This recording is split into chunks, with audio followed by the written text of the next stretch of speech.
আসসালামু আলাইকুম প্রিয় ভাই ও বোনেরা, আশা করছি সবাই আল্লাহর অশেষ রহমতে ভালোই আছেন।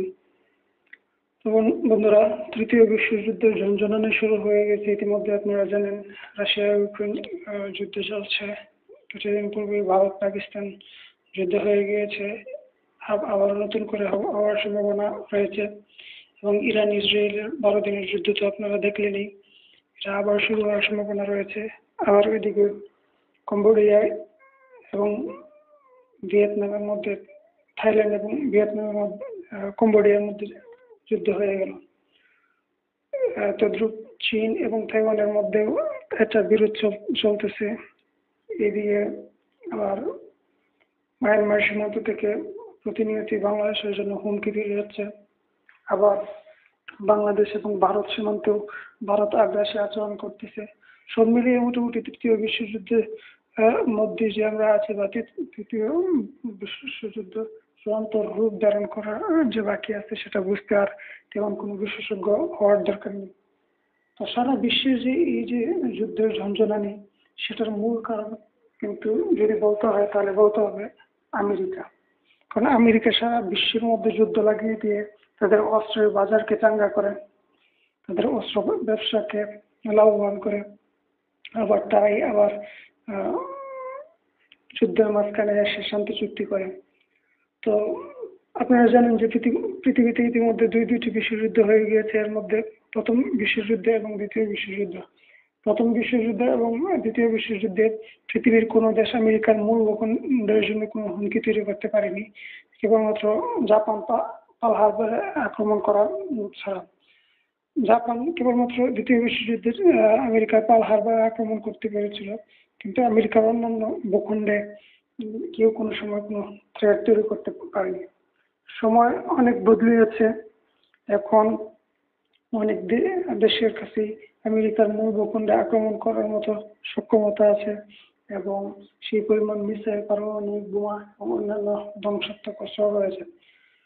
তো আমেরিকার পূর্ব, পশ্চিম, উত্তর, দক্ষিণ বা উপর বা নিচ থেকে, কিংবা এশিয়া, ইউরোপ, আফ্রিকা এবং লাতিন আমেরিকা থেকে যদি আমেরিকার মূল ভূখণ্ডকে হিট করতে হয়, তো কত কিলোমিটারের পথ পাড়ি দিতে হবে এক একটি ইন্টারকন্টিনেন্টাল হাইপারসনিক ব্যালিস্টিক মিসাইলের, বা কোন কোন দেশের কাছে আমেরিকাকে হিট করার মতো কোন কোন মিসাইল আছে, তার যদি তালিকা করতে হয়, কিংবা তার মধ্যে সবচেয়ে কম সময়ে কম দূরত্বে সবচেয়ে দ্রুত হিট করতে পারবে বলে কোন কোন মিসাইল কোন কোন দেশের কাছে আছে, সেরকম যদি একটা তালিকা করা হয়, কিংবা তৃতীয় বিশ্বযুদ্ধ শুরু হলেও কি আমেরিকার মূল ভূখণ্ড প্রথম তৃতীয় বিশ্বযুদ্ধের মতো নিরাপদ থাকবে কিনা, এই সমস্ত প্রশ্নগুলোর একে একে উত্তর দেওয়া যাক।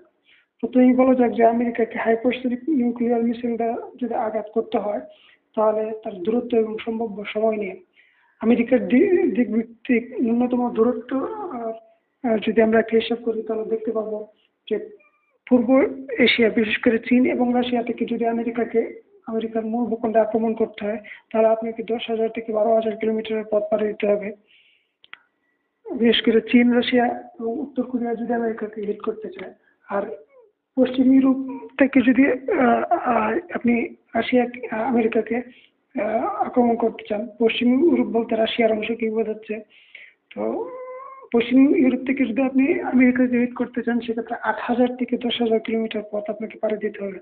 আর রাশিয়ার যে আর্কটিক অঞ্চল আছে, সেই অঞ্চল থেকে যদি আপনি আমেরিকার মূল ভূখণ্ডে হিট করতে চান, তাহলে 5,000 থেকে 7,000 কিলোমিটারের দূরত্ব আপনাকে পথ পাড়ি দিতে হবে।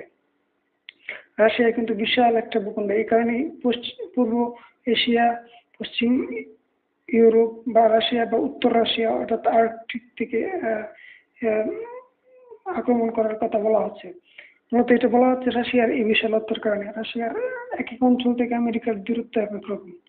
আপনি যদি লাতিন আমেরিকার দেশসমূহ থেকে আমেরিকাকে আক্রমণ করতে চান, তাহলে আপনাকে 3,000 থেকে 5,000 কিলোমিটার পথ পাড়ি দিতে হবে।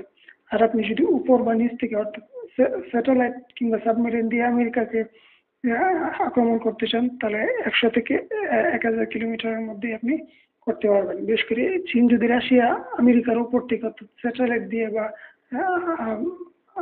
সমুদ্রপথে সাবমেরিন দিয়ে আক্রমণ করতে চায়, তাহলে হ্যাঁ, 100 থেকে 1000 কিলোমিটার পথ পাড়ি দিলেই হয়ে যাবে। কারণ সাবমেরিন গুলো যদি সমুদ্রের তল দিয়ে ডুব দিয়ে একদম আমেরিকার কাছাকাছি দূরত্ব যায়, তাহলে 100 থেকে 1000 কিলোমিটার দূর থেকেই আহ, আমেরিকাকে হিট করতে পারবে।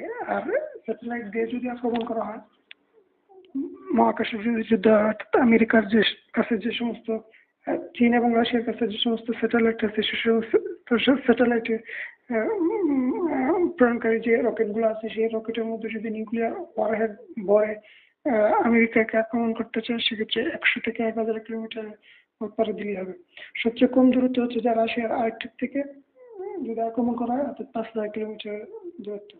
আর সবচেয়ে দ্রুত যদি আক্রমণ করার কোনো রুটের কথা বলা হয়, সেটা আর্কটিক রুট। মাত্র 15 থেকে 20 মিনিটে সে আক্রমণ করতে পারবে আমেরিকায়, যদি সে তার হাইপারসনিক যে মার্ক ম্যাক 5 দ্রুতগতির যে মিসাইলগুলো আছে, সেই মিসাইলগুলো দিয়ে আক্রমণ করে 10 থেকে 15 মিনিটে চাইলে রাশিয়া আর্কটিক রুট দিয়ে আমেরিকাকে আক্রমণ করতে পারবে।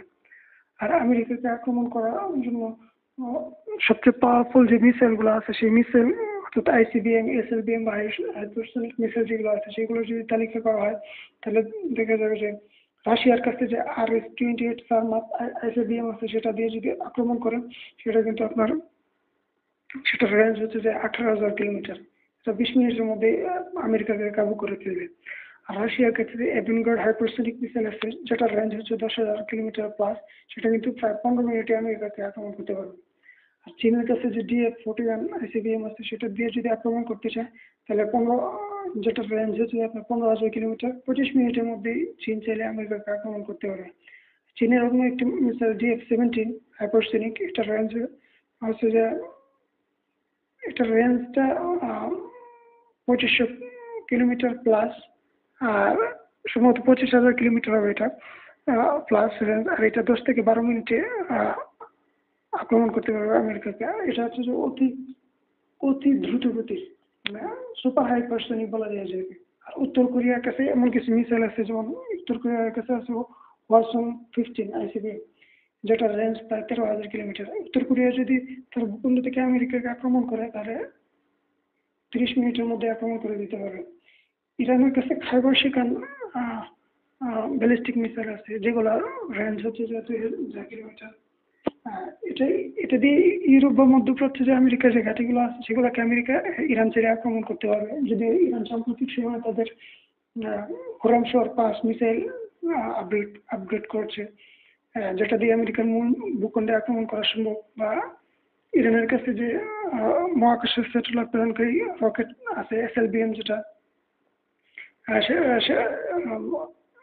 কায়েম 100, সেই কায়েম 100 এর মাথায় যদি ওয়ারহেড ধরে নিউক্লিয়ার বোমা করে আমেরিকার মেন ভূখণ্ডে আক্রমণ করতে চায়, তাহলে ইরান করতে পারবে।